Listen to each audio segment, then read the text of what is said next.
Assalamualaikum warahmatullahi wabarakatuh. Alhamdulillahirabbil alamin wassalatu wassalamu ala asrofil anbiya'i wal mursalin.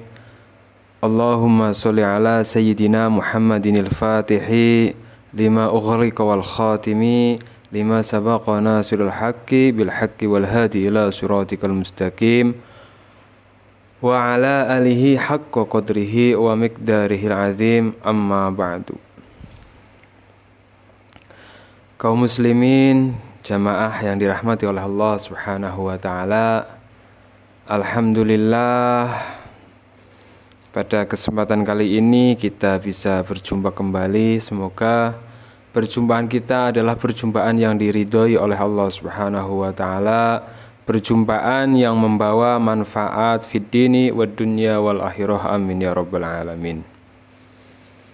Pada kesempatan kali ini saya akan membedah sebuah materi yang sangat penting bagi Anda yang ingin segera wisuda atau segera mempunyai gelar LC, yaitu LC itu singkatan dari lunas cicilan. Kenapa tema ini penting? Tema kita adalah kenapa hutang itu susah lunas. Apa penyebabnya? Anda susah untuk membayar hutang, Anda susah untuk melunasi hutang. Pasti ada sebabnya, pasti ada sesuatu yang salah dalam diri Anda yang pada video kali ini akan kita kaji bersama agar kita bisa menemukan titik terang, menemukan jalan keluar dari segala kegaduhan, dari segala siksaan, dari segala penderitaan yang namanya hutang. Maka silahkan sejenak Anda santai sambil minum, sambil makan cemilan, santai, pokoknya rileks dulu. Anda santai, sejenak sisihkan waktu Anda sebentar untuk menyimak apa yang akan saya sampaikan sampai dengan selesai, agar poin-poin nanti yang saya sampaikan itu bisa Anda serap melalui hati, kemudian masuk ke pikiran Anda sehingga menjadi perbuatan dan berdampak nyata dalam kehidupan Anda, kaum muslimin. Jadi gini, banyak di antara orang-orang yang sedang terlilit yang namanya hutang ini mengalami sebuah masalah dasar, fundamental, pondasi. Tanpa ilmu, tanpa sebuah ilmu yang mana dengan ilmu ini kita atau Anda bisa segera melunasi hutang ini, sampai kapanpun kalau Anda tidak mengetahui ilmunya, ya susah untuk keluar dari jebakan yang namanya hutang. Karena ilmu ini penting, seperti yang dikatakan dalam sebuah kitab, wa kullu man bighairi ilmi a'maluhu mardudatul la tuqbalu. Setiap amal perbuatan kalau tidak ada ilmunya, maka perbuatan itu tidak akan sukses atau berhasil. Begitupun dengan hutang. Hutang tidak akan pernah lunas, hutang tidak akan pernah terbayar jika Anda tidak tahu ilmu agar Anda bisa segera lepas dari hutang. Nah, ini poin-poin yang sangat penting, makanya Anda simak dengan seksama, nanti Anda praktekkan. Pertama, kenapa seseorang itu sulit untuk lunas, sulit untuk keluar dari penderitaan yang diakibatkan oleh hutang? Yang pertama adalah kesalahannya salah menempatkan fokus. Ingat-ingat, salah menempatkan fokus. Kebanyakan orang yang punya hutang itu justru fokus ke hutang. Maksudnya gimana, Ustadz? Fokus ke hutang ini seperti ini. Anda baru bangun, ingatnya, wah ini tanggal tua, gimana, belum ada uang untuk cicilan. Nah itu. Anda bekerja, mikirnya ini gimana nanti hutang saya. Anda sedang bersama keluarga, bukan mikirin keluarga, tapi yang dimikirin hutang. Anda sedang sholat, yang mana seharusnya sholat itu adalah hal yang seharusnya posisi kita lebih mendekatkan diri kepada Allah, Bahkan ketika Allahu Akbar, bukan kita ingat Allah, ingatnya hutang. Mau tidur ingatnya hutang. Pokoknya hampir 24 jam, waktu kita 20 jam itu ya Anda mikirin hutang, fokus ke hutangnya. Nah, ini kesalahan besar. Maka selama fokus Anda hanya kepada hutang, hanya mikirin hutang, hanya mikirin cobaan yang Allah berikan berupa pahitnya hutang ini, sampai kapanpun Anda akan kesulitan untuk bisa keluar dari hal ini. Maka seseorang yang sedang mempunyai hutang itu harus bisa membagi waktunya. Katakanlah waktu itu 100%, minimal mikirin hutang itu cukup 10%. Ya, sebagai pengingat kalau kita punya kewajiban yang harus kita bayar, kita punya tanggungan, cukup. Kemudian yang 90% Anda fokuskan untuk apa yang Anda bisa lakukan agar bisa membayar, agar bisa melunasi hutang Anda. Contohnya seperti ini. Anda berdagang. Jangan sampai ketika Anda sedang berdagang, Anda ingat hutang. Anda mikirin hutang. Orang kalau mikirin hutang, dilihat dari wajahnya ini saja sudah nggak ada cahaya bahasanya gitu kan. Wajahnya merengut, gimana pembeli akan seneng belanja di tempat Anda kalau wajah Anda ini dilihat aja tidak enak. Kenapa wajahnya dilihat tidak enak? Karena ketika sedang jualan, dia bukan fokus berjualan, dia fokus mikirin hutang. Baru lagi jualan, aduh ini cicilan gimana ini besok. Ini udah jatuh tempo, BRI gimana nih, Mandiri gimana nih, pinjol gimana, renten gimana. Zahirnya sedang berdagang, tapi pikirannya sebenarnya sedang mikirin hutang. Hentikan hal yang seperti ini. Begitupun Anda yang sedang bekerja, misalnya punya pekerjaan apapun, entah itu PNS, pegawai atau apapun, fokus ketika waktu Anda bekerja, fokuskan pikiran Anda, hati Anda untuk bekerja. Jangan sekali-kali memasukkan energi negatif mikirin hutang itu ketika Anda sedang melakukan aktivitas, entah itu berdagang atau tadi bekerja. Misalnya Anda seorang pegawai lagi bekerja, tiba-tiba tiap hari ketika di kantor atau di sekolahan atau dimanapun Anda mikirnya hutang, fokusnya ke hutang, ya sudah. Jangankan naik jabatan, jangankan dapat rezeki yang lain, susah kaum muslimin, susah para jamaah. Maka poin yang pertama, fokuskan diri Anda, fokuskan hati Anda, fokuskan segala kemampuan Anda ini untuk melakukan hal-hal yang memang hal itu bisa untuk melepaskan diri Anda dari hutang. Kalau Anda mikirin ini hutang misalnya, ini pekerjaan Anda. Kalau Anda hanya mikirin hutang, kemudian apa? Satu hal yang sangat penting, satu hal yang seharusnya bisa segera membebaskan Anda dari jeratan hutang, terabaikan. Jangankan hutang lunas, yang ada pekerjaan nggak lancar, usaha nggak maju, jualan nggak laris. Karena apa? Salah fokus, salah titik fokusnya. Tapi kalau Anda fokus ke sini, tanpa Anda memikirkan hutang, karena Anda fokus bekerja, Anda fokus berusaha, Anda fokus berdagang, dengan sendirinya, subhanallah, usahanya lancar, jualannya laris. Akhirnya apa? Dari pendapatan inilah, poin inilah, kemudian Anda bisa menutup ini. Jadi intinya itu, kalau Anda mikirin hutang, Anda akan mengabaikan banyak hal, mengabaikan keluarga, mengabaikan pekerjaan, mengabaikan berjualan. Tapi kalau Anda fokus ke keluarga, waktu bersama keluarga, fokus sama keluarga. Waktu Anda berdagang, fokus berdagang. Waktu Anda berusaha, fokus berusaha, bekerja, dan lain-lain. Nah, ini poin penting yang pertama, yaitu jangan sampai Anda salah fokus. Ini bahaya sekali. Kalau itu sudah menjadi kebiasaan, sudah menjadi habit, ya udah. Susah sekali untuk keluar dari yang namanya lunas hutang. Gimana mau melunasi hutang karena usahanya nggak lancar, jualannya nggak laris? Karena biasanya gini, orang kalau misalnya mempunyai hutang, ini kan seperti itu. Jadi pikiran hatinya itu kebanyakan kok hanya mikirin hutang gitu loh. Itu harus dihentikan segera sebelum itu semakin parah. Yang bisa menghentikan siapa? Ya diri Anda. Dipelajari. Mulai besok setelah Anda menyimak apa yang saya sampaikan, fokuslah Anda ke pekerjaan Anda, fokuslah Anda ke keluarga Anda, fokuslah Anda ke penjualan Anda, fokuslah Anda ke bisnis Anda. Stop fokus mikirin hutang. Kalau Anda fokus bekerja, fokus berdagang, fokus berusaha, saya yakin yang namanya hutang itu akan selesai dengan sendirinya. Nah, itu poin yang pertama. Poin yang kedua, kenapa seseorang itu susah untuk bisa cepat lunas dari hutang? Karena apa? Yang kedua adalah tidak ada sungguh-sungguhnya niat untuk bisa segera lunas dari hutang. Ustadz, saya sudah niat. Kata siapa? Silahkan Anda perhatikan hati Anda baik-baik. Perhatikan diri Anda baik-baik. Apakah Anda tanyakan kepada diri Anda sendiri, apakah selama ini Anda sudah benar-benar punya niat untuk membayar hutang?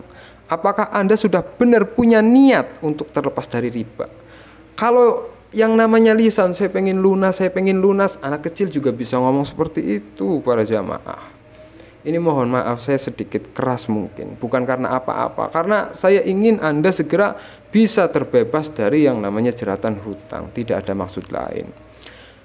Selama ini misalnya, Ustadz, saya sudah niat untuk membayar hutang, lunas hutang, tapi kenapa kok susah? Nah, ini pasti ada yang salah. Tidak mungkin gak ada yang salah. Ibarat sebuah perangkat ini pasti ada yang konslet nih. Kalau sudah sungguh-sungguh membayar hutang, niat membayar hutang, pasti Allah selesaikan. Kan konsepnya sebenarnya seperti itu yang dikatakan Rasulullah. Ketika seorang hamba mempunyai hutang, kemudian dia berniat untuk membayar hutangnya, maka Allah yang akan membantu hutangnya. Lantas selama ini kalau Anda mengatakan diri Anda sudah niat membayar hutang tapi nggak lunas-lunas, apakah hadis Rasulullah ini nggak benar? Yang nggak, hadis Rasulullah ini benar. Berarti yang belum benar mungkin niat kita. Saya tegaskan lagi bahwa ketika Anda misalnya niat membayar hutang, itu bukan hanya dalam bentuk ucapan, jamaah. Niat membayar hutang itu, yang namanya niat itu an-niyatu qasdu syai'in muqtarinan bi fi'lihi. Yang namanya niat adalah qasdu syai'in. Hati kita itu ngomong, saya mau bayar hutang. Lisan kita ngomong saya bayar hutang, tapi dibarengi itu dengan tindakan. Artinya apa? Ketika Anda memang benar-benar niat bayar hutang, berapapun penghasilan Anda, misalnya hutang Anda meskipun 100 juta, penghasilan Anda hanya Rp50.000, yang Rp50.000 itu jangan Anda habiskan untuk makan, untuk ini dan itu, tapi Anda harus niat, misalnya sisihkan 10.000 sebagai bentuk benar kesungguhan niat Anda untuk agar bisa terlepas dari yang namanya hutang. Seperti apa contohnya? Anda ambil 10.000 dari uang 50.000 itu tadi, Anda masukkan ke celengan. Ya Allah, saya niat yang 10.000 ini untuk saya membayar hutang, tolong bantu aku ya Allah, taruh di celengan. Itu namanya niat. Ucapan, hati, perbuatan itu berbarengan. Jadi selama Anda hanya bilang niat ya susah. Lah lantas Ustadz, apakah 10.000 ini bisa melunasi yang 100 juta? Nah, nanti dulu. Kemudian nanti ini akan menjadi kebiasaan, kita akan mau menyisihkan rezeki dari kita itu untuk membayar hutang kita. Dan disitulah kemudian Allah berperan, akan memberikan keajaiban, memberikan kemudahan, memberikan rezeki dari hal yang tidak disangka-sangka. Itu poin kedua. Jadi kenapa orang susah untuk segera lunas dari hutang atau terlepas dari hutang? Karena tidak ada sungguh-sungguhnya niat. Maka jika Anda para jamaah yang ingin segera terlepas dari hutang, niatkan dalam hati betul-betul, dibarengi dengan yang namanya perbuatan bukti nyata. Karena Allah nanti yang akan berperan di situ. Selama kita hanya mengucapkan melalui lisan, tidak akan pernah terwujud yang namanya merdeka dari hutang. Nah, poin yang ketiga, kenapa seseorang yang sedang punya hutang itu susah untuk melunasi hutangnya adalah hatinya penuh dengan ketakutan, penuh dengan kekhawatiran, penuh dengan kegelapan. Nah, maksudnya gimana? Kita bedah bersama ya. Anda merasakan tidak saat ini yang Anda saat ini pada punya hutang, setiap hari pasti takut kan? Takut nggak bisa bayar, takut nggak bisa bayar cicilan, takut ini, khawatir nanti didatangin debt collector. Nah, pokoknya isinya ketakutan, hatinya penuh ketakutan. Maka bagaimana kita bisa bekerja secara profesional. Bagaimana rizki Allah itu akan datang ketika hati kita ini penuh dengan ketakutan. Maka rubah pola hati Anda yang tadinya penuh ketakutan, sekarang isi dengan keyakinan. Yang tadinya hatinya penuh kekhawatiran, diisi dengan rasa keoptimisan. Karena apa? Ini penting. Kalau kita hatinya takut, yang namanya orang takut itu gimana sih? Orang takut itu kan bahasanya kayak orang lari itu nggak tahu jalan, pokoknya lari aja. Kita butuh ketenangan untuk bisa terlepas dari yang namanya hutang. Dan jalan keluar yang diberikan oleh Allah Subhanahu wa taala itu susah ditemukan bagi seseorang yang hatinya tidak tenang. Makanya ketenangan itu, bahasa Arab itu sakinah, itu penting dalam menyelesaikan permasalahan. Kan sudah jelas kita mengetahui bahwa Allah la yukallifullahu nafsan illa wus'aha laha makasabat wa 'alaiha maktasabat. Allah itu menguji kita dengan cobaan hutang ini kita sanggup untuk menyelesaikannya. Lantas kenapa Anda harus takut? Kenapa Anda harus khawatir? Anda percaya diri, hatinya penuhi ketenangan, hatinya penuhi keoptimisan, karena dari situ kemudian itu akan menjadi sugesti dalam diri kita. Kita akan bisa hidup lebih nyaman, hidup lebih tenang. Ketika kita tenang, nyaman, rezeki itu datang dari arah yang nggak akan kita sangka. Bahasa Al-Qur'annya min haitsu la yahtasib. Ala bidzikrillah tatma'inul qulub. Kalau Anda ingin hatinya tenang, hatinya tidak penuhi ketakutan, hatinya tidak ada kekhawatiran, hatinya tidak ada kegelapan, bizikrillah.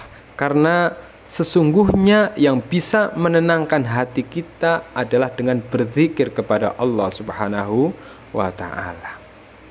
Zikir ini bukan hanya kita baca Allah, Allah, astagfirullah, istighfar, hamdalah, bukan seperti itu. Zikir itu kan bahasa Arab, artinya mengingat gitu kan. Hati kita akan menemukan yang namanya ketenangan ketika kita mau mengingat akan banyaknya nikmat yang Allah berikan pada kita. Oke, Anda saat ini punya hutang, tapi Anda zikir, ingat sama Allah bahwa Allah memberikan banyak sekali kenikmatan dalam hidup Anda, dalam keluarga Anda. Sejak Anda lahir sampai detik ini, berapa juta kenikmatan, berapa miliar kenikmatan yang Allah sudah berikan kepada Anda. Itu namanya zikir mengingat. Sehingga apa? Ketika hati kita mau khawatir, mau takut, ya Allah, dari saya sebelum lahir sampai saya sudah segini gedenya, Engkau sudah memberikan saya banyak rezeki, ya Allah. Saya lupa mengingat hal itu, ya Allah. Istighfar, alhamdulillah. Nah, itu mengingat seperti itu. Mengingat akan kebesaran Allah, mengingat akan maha baiknya Allah, mengingat akan keajaiban Allah yang sudah berikan kepada kita. Itu namanya zikir. Zikir bil lisan wa zikru bil qalbi. Zikir dengan lisan kita baca alhamdulillah. Kita ingat akan banyak anugerah Allah berikan kepada kita. Lisan kita membaca istighfar, astagfirullah, kita mengingat akan banyaknya dosa kita. Nah, itu zikirnya seperti itu. Ketika Anda mau melakukan itu, maka insya Allah hati Anda akan diliputi oleh yang namanya ketenangan, kedamaian. Ketika hati Anda damai, ketika hati Anda tenang, insya Allah jalan keluar Anda akan menemukan sendiri yang sangat luar biasa yang sudah disiapkan oleh Allah Subhanahu wa ta'ala. Nah, kaum muslimin jamaah yang dirahmati oleh Allah, sebelum masuk ke poin yang terakhir, yaitu poin yang keempat. Nah, ini saya informasikan bahwa alhamdulillah sekarang masih tersedia air ruqyah jalbir rizki, ya, air ruqyah yang bermanfaat untuk membuka pintu rizki. Yang mungkin kadang seseorang rezekinya itu seret, rezekinya susah, jualannya sepi, usahanya nggak lancar, hatinya nggak tenang, dipenuhi kegelisahan, kadang diganggu oleh misalnya makhluk-makhluk gaib, jin dan lain-lain, atau ada yang disantet, pelet dan lain-lain yang berkaitan dengan gaib. Insya Allah berkah air ruqyah jalbir rizki ini, rezeki Anda dilancarkan oleh Allah, usahanya dimajukan, jualannya dilariskan, hatinya ditenangkan. Yang belum dapat jodoh juga insya Allah terbuka pintu jodohnya, terbuka pintu rezekinya.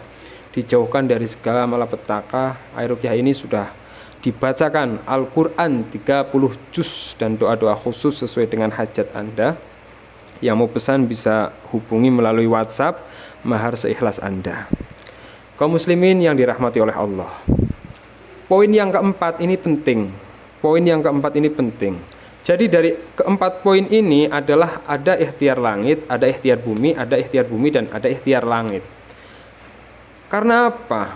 Kita sebagai umat Islam harus tahu, berusaha tanpa berdoa adalah bohong. Nah, berdoa tanpa berusaha juga sombong. Atau sebaliknya. Jadi dua-duanya berusaha oke, berdoa harus, berdoa wajib, berusaha wajib juga kita lakukan. Maka poin yang keempat ini tergantung Anda. Karena poin keempat ini pahit. Ya namanya obat. Kan saya sering mengatakan hutang itu penyakit. Kalau nggak diobati ya susah sembuhnya. Maka yang namanya obat nggak ada obat yang manis. Nah, termasuk poin keempat ini sangat pahit. Tapi kalau Anda melakukan, subhanallah, Anda akan langsung mendapatkan anugerah LC, lunas cicilan. Karena poin keempat ini adalah orang yang susah bisa cepat lunas hutang adalah karena tidak ada tekad yang kuat untuk terlepas dari jeratan hutang. Tidak mau berkorban. Artinya apa, Ustaz? Jadi gini, banyak orang itu lebih memilih mempunyai aset, kemudian dia memiliki hutang. Dia punya rumah, dia punya kebun, dia punya sawah, tapi dia punya hutang. Jadi meskipun dia punya rumah, hidupnya nggak tenang. Meskipun dia punya kebun, sawah, tapi ya nggak tenang karena dia punya hutang. Maka poin yang keempat ini adalah, kalau Anda memang benar-benar ingin segera terlepas dari jeratan hutang, Anda harus rela berkorban. Atau Anda harus mau menjual aset yang mana aset ini ketika Anda jual bisa untuk melunasi hutang-hutang Anda. Ini penting. Lah Ustadz, nanti saya gimana, tinggalnya di mana? Mobil, saya punya mobil hanya untuk ini, saya punya ini doang Ustadz. Nah ini bisikan-bisikan seperti itu harus Anda hilangkan. Karena apa? Aset Anda jual, misalnya katakanlah rumah jual, dari hasil penjualan ini ternyata bisa menutupi hutang. Anda tenang kan? Anda tenang. Ketika Anda tenang, Anda bekerja lagi, ada keajaiban yang sangat luar biasa. Kemudian nanti Anda bisa membeli aset yang lain lagi setelah Anda menyelesaikan permasalahan ini dulu. Nggak apa-apa Anda kehilangan satu aset, tapi kemudian Anda mendapatkan ketenangan. Dan setelah Anda mendapatkan ketenangan, kemudian Anda bisa mencari rezeki dengan lapang, dengan tenang. Setelah itu Allah kasih rezeki, kemudian Anda bisa membeli aset lagi. Daripada Anda setiap hari tersiksa oleh jeratan hutang, oleh bentakan debt collector, WhatsApp dari bank dan lain-lain. Poin keempat ini tidak salah Anda lakukan. Silahkan Anda buktikan sendiri. Karena dari banyak orang yang datang ke rumah saya berkonsultasi terkait hutang, ada juga yang saya kasih solusi dengan poin keempat ini. Dan mereka pertama memberontak. Saya nggak mau Ustadz, saya nggak mau menjual tanah saya nggak mau menjual rumah saya nggak mau menjual aset saya. Kemudian saya kasih pemahaman, alhamdulillah. Kemarin waktu itu ada yang menjual rumahnya nangis. Rumah yang selama ini diperjuangkan melalui keringat-keringat harus dilepas hanya karena hutang. Tapi nggak apa-apa, itu menangis. Tapi menangisnya nanti kamu akan bahagia. Setelah beberapa bulan, alhamdulillah dia udah nggak punya rumah, dia ngontrak, kaum muslimin. Tapi kata dia, ketika tinggal di rumah sendiri dengan mengontrak itu lebih nyaman mengontrak daripada ketika tinggal di rumah sendiri tapi tiap harinya batinnya tersiksa. Nah, karena apa? Waktu itu dia meskipun di rumah sendiri dia punya hutang yang begitu banyak, punya beban yang begitu berat. Akhirnya dijual, dia tinggal di kontrakan, nggak punya rumah tapi hidupnya tenang. Setelah itu dia bekerja keras, kemudian alhamdulillah bisa beli tanah yang meskipun nggak sebesar dulu. Kemudian dia kemarin ngabarin mau bangun rumah lagi. Kan seperti itu. Nggak apa-apa Anda melepaskan aset yang sedang Anda miliki saat ini, tapi nanti Anda akan mendapatkan ketenangan, mendapatkan kemudahan dari Allah Subhanahu wa taala sehingga Jangankan aset yang ini bisa kembali lagi, Anda bisa mempunyai aset yang lebih banyak, yang lebih besar, yang lebih luar biasa daripada aset yang Anda ikhlaskan untuk menutupi hutang Anda ketika Anda ikhlas dan Anda punya tekad yang kuat. Mungkin itu saja 4 poin yang sangat penting bagi Anda yang harus Anda dengarkan, Anda pelajari, Anda resapi, kemudian Anda praktekkan. Insya Allah berapapun hutang Anda, jika Anda melakukan 4 poin ini saja dengan benar, maka Anda akan segera lunas hutangnya. Amin ya rabbal alamin. Mungkin itu kaum muslimin, sebelum kita tutup, kita berdoa kepada Allah Subhanahu wa taala, semoga segala kebaikan, segala rizki dilimpahkan kepada kita semua, diberikan umur yang panjang, diberikan keluarga yang sakinah mawaddah warahmah. Amin ya rabbal alamin. Wassalamualaikum warahmatullahi wabarakatuh.